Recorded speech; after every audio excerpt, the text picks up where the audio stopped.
Hello, it's Ricardo and welcome to X4 Foundations. Now I did do a small video, a live video of a first play yesterday, which was quite eventful, shall we say. But now I thought I'd get in there and have a good look at what you do to get started. So here I am on the station. Here's my lovely ship, the Elite Vanguard. And look at that, fighter class, lovely big engine on the back. Sort of swept back wings. You know, it's meant for speed. It looks like a fighter craft, but it also looks exceptionally basic. And it is, you know, you're going to have a seat, you're going to have an engine, you're going to have a gun, and a minimal amount of cargo capacity.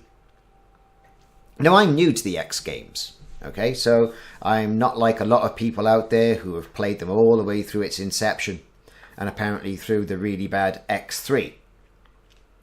Whatever, I'm not here to judge that.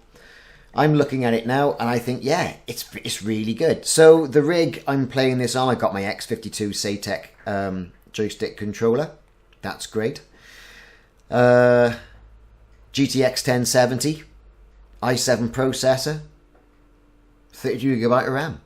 And there we are. Having a look around inside the ship, what we got a transporter looking out the window. We've got what looks to be like a very quiet type of spaceport. Nothing much happening. All the ships go to the landing pads and then go down underneath them. So it opens up and goes into the receptacle below them. Here we've got the pilot seat. By looking at it and then clicking on use, we get into the pilot seat. Now my map here for some reason is rotating. Now if you have that problem, it might be because you've got that little noddy on the side of the SATEC controller twisted down to the middle or bottom. I never use this when I play Elite Dangerous, but that's what's caused the map to rotate. So if you've got that problem, move the settings right the way to the top and it should stop. Now let's have a quick little look around in the current vicinity. We've got this little fella here saying hello. Let's have a look across the edge. See the scale of it. I mean, the lighting is great. The graphics are great. I'm not playing this on Ultra. I'm playing all this on High. I've recently got a 4K monitor, Black Friday from Amazon. Woohoo! This Asus one. So I'm still getting to grips with the resolutions that this can do. Of course, I've been playing in 1080p prior to this. And I've got to say, it's night and day. But obviously the strain on the computer and the graphics card are that much more.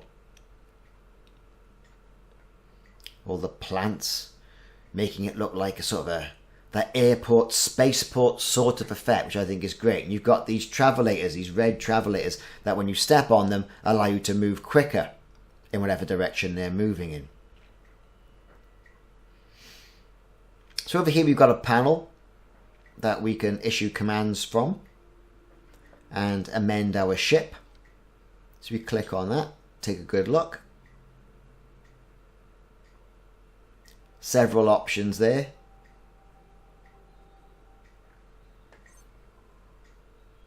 So again, so the map's not rotating now. This is the map of the space station. You can zoom in, zoom out, rotate it. Everything looks fantastic. We'll come back to that as a little bit later. But the map seems to be an integral part of this game, and Egosoft has spent an awful lot of time on it. And quite rightly so. I mean, it looks nice. The game looks swish. It looks refined. Now, I'm not saying it's not without its bugs. I mean, on my live stream yesterday, it did crash twice. But that might be more to do with the fact of the resolution I had it set to and me messing about. So I'm going to reserve all comments on that. I mean, hey, all games are allowed to have their teething troubles, aren't they? We're not back in the days of the old 48K Spectrum when the game was the game and it went through rigorous testing. So a quick nose through the options on the left hand side of this screen. Different views. Again, the ability for you to zoom in and zoom out on certain areas of your location and explore the map from this view.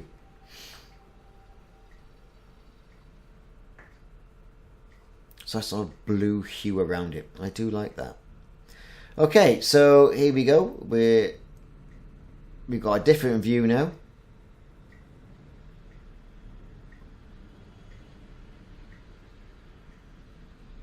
selecting through different types of ships and weapons and guns and all the rest of it.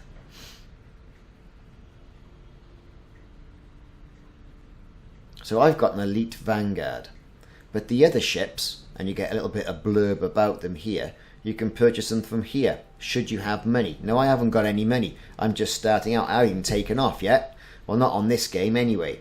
So he displayed the stats, and it's quite easy, I suppose, then to look through and compare the stats, speed, shield strength and the like from the different types of fighters. And of course you get that nice graphical representation of them. That's what it's going to look like. So that's my ship I had there, the Elite Vanguard. You know, and it is one of the basic models. So what do you expect? You're starting out, right? Everyone's got to start somewhere. As you do more missions and the like, do some trading, you're going to be able to trade up. I mean, that just looks like a flying brick. I don't know, what do you think? So far, what are your comments? What do you think of the game? Graphically, inside the station, I think it looks fantastic. Flight dynamics are what it's going to be all about, I think, as well. Here we got some freighter ships, light freighters. Again, not built for combat, but with weapons. And then we've got a mining ship. Well, no surprise what that's going to be for. That's going to be for mining. Now, as you know from people who watch my streams and my videos, I'm not a great big fan of mining, and I'm being dragged into that in Elite Dangerous, kicking and screaming with the big mining updates. But you know, we'll see if we can change that with this game as well, as there's probably going to be many to made, as there's such a focus on mining in this game as well. So it's going to be a huge game dynamic. So we can also transport ourselves directly to the ship with the ship's inboard transporter. And now we're going to head on over to the pilot seat. And we're going to use it. So here we are, we're using it. So, pressing H on the keyboard brings up the help mode and all the tutorials that you can have inside it. Now, you've got a joystick mapping tutorial. Fair enough. I went through and did this, and I loaded up a profile for the X52. Now the X52 stick is what I've been using for years. I really like it. I'm not saying it's the be all and end all, but there was a preset profile for this. If you look at the settings and go to controls, you've got the option at the bottom which is load profile, and you can load up a profile there to which to base a lot of the controls on, which is what I'd advise you do. What I did do is I inverted the joystick axis up and down, so I reversed those because I'm used to that. You know, down is up is down, no dramas. Don't get confused though by doing that on the mouse configuration, else you'll be all over the place and then wonder what's going on, and that's something you can't really get your head around this sort of time in the morning or late at night. So the option to load those profiles is there, and the X52 is there as well. So, okay, we're back. That was the control section and a brief overview of that. Flight. Let's get flying. You know what I mean? Let's get flying. So, here we go. We're off. Pressing F2 gives you external views. Okay? No dramas there. Press F1, you go back inside the ship. Now, it's responsive. I've got to say this. You know, you move the joystick, the ship moves. It's about 6 degrees, sort of like give or take or play with the flight dynamic. And I'm going to follow this ship out here. It's giving me tutorial messages as well on the screen, which is fine, and I'm happy to follow them. So shift and space disables the cursor, which means press shift and space, you can move your cursor around the internal side of the cockpit, look at the messages, things like that. Or you can guide your ship with the cursor as well. Performing the action on the screen, going through the tutorial, then moves the tutorial onto the next section. As you can see, I've pressed shift and D. I've clicked on messages, and I've got a display of all the on-screen messages that I've just had. And you can clear those if you so wish. So let's get back. Get back to flying. So what they're saying is, right, the location of your objectives are displayed as yellow in the HUD. So if you look at the map, that's sort of like moving around as I move the ship, the holographic map. There are yellow lines that indicate the location of my objective. Now it'll take a little bit of a while to get orientated for this. But once you move at this section to those yellow selected targets, it'll move on to the next tutorial, of which there was 3 of those. Now the next thing will be boosting.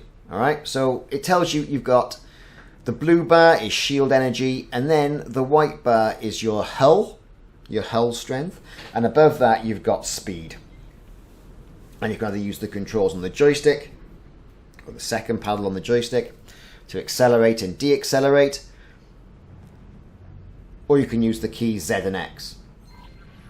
In addition to that, you've also got the tab key. Now if you press the tab key, right, you're going to boost. Now if you boost, that drains your shield energy, which will recharge over time. So if you want to get somewhere quick, hit the old boost. That drains your shield energy. Like I say, it will recharge. Do not panic. Right, so we've done that. We've done some boosting.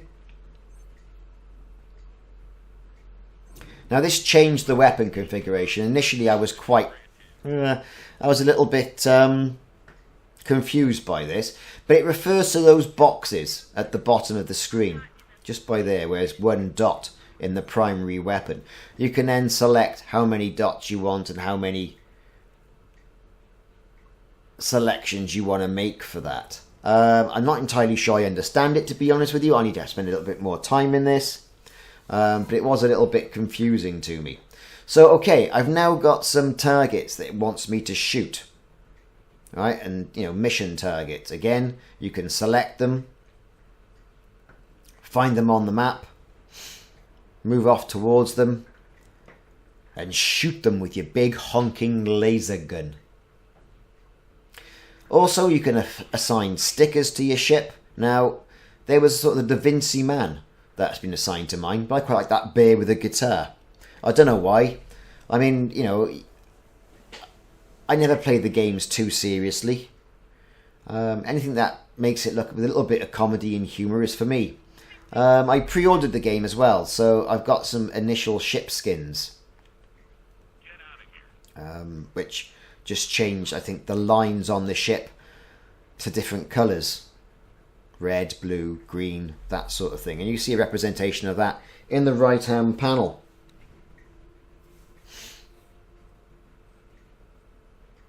Okay, well that's very good. Let's get back to what we were doing. So, we've got to go and shoot what look like little satellites. Alright, and these little satellites will be moving. They're not going to be static, so you're going to have to try and throttle and adjust the location of your ship so you get in the right vicinity so you can shoot them. And with any new game, it takes a little bit of getting used to be perfectly honest. Those are the items. There you are. See, it's got a white reticule around it. Now we've got the yellow ones. That's my target. Thank you very much.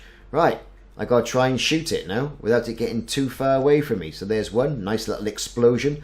Bit of lens flare. A little bit of J.J. Abrams there going on. So we can get a bit closer. That one's gone. That one's toast.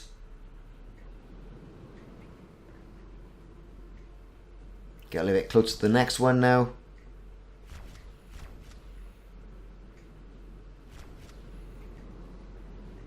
Now, given how easy it was to shoot the other two, why this one's giving me any grief, I don't know. There you go, and he's toast. Totally gone, baby. And that really marks the end of flight training, or the first step in the tutorial of flight training. And I've quite enjoyed it. The graphics are nice, the dynamics of flying the ship are good.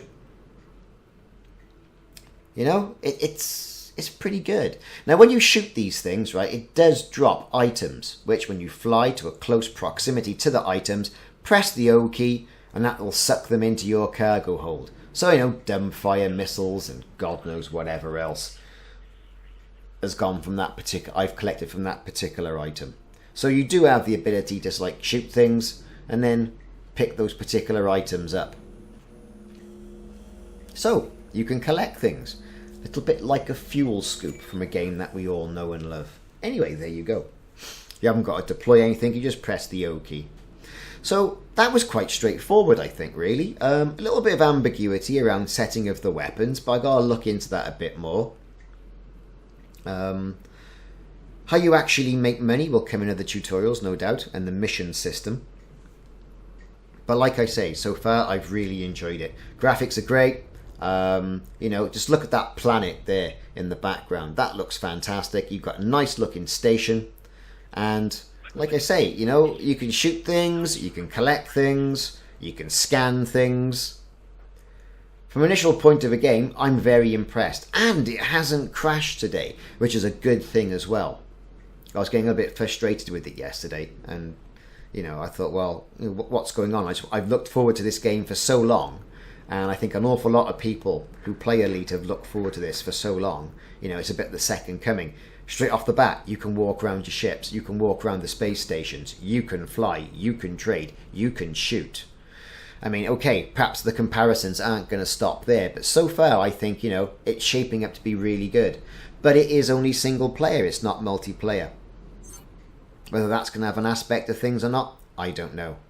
But anyway, I've been Ricardo, and this has been X4 Foundations, and the first getting started video that I'm doing. This has been about basic flight, having a look around the ship, little look around the space station, and going through the first part of that help tutorial. Thanks very much for watching, and check back for more videos in the series of X4, Elite Dangerous, They Are Billions, Frostpunk, my god, I'm playing loads of games, Subnautica, that's coming out on the Xbox as well soon, we'll do a bit of Subnautica.